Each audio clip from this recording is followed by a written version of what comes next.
Hearing from Chester County leaders after a councilman and former fire chief were indicted. They were accused of conspiracy and misconduct of office. Councilman John Agee is charged with 2 counts of conspiracy to obtaining goods under false pretense. He represents District 1 in Chester County. Former Richburg Fire Chief Stuart Melton is also charged in the case, accused of misconduct in office and obtaining signature or property by false pretenses.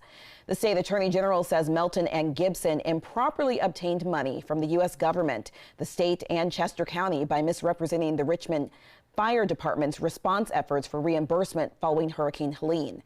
Melton is also accused of getting 2 Chevy Capri police cars from the state and claiming they were for fire department use.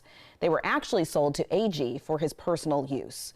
County Administrator Brian Hester will not comment on the specific allegations, but released a statement saying, quote, Chester County respects the work of the South Carolina Attorney General's office, the South Carolina Law Enforcement Division, and the investigative process that has led to these indictments.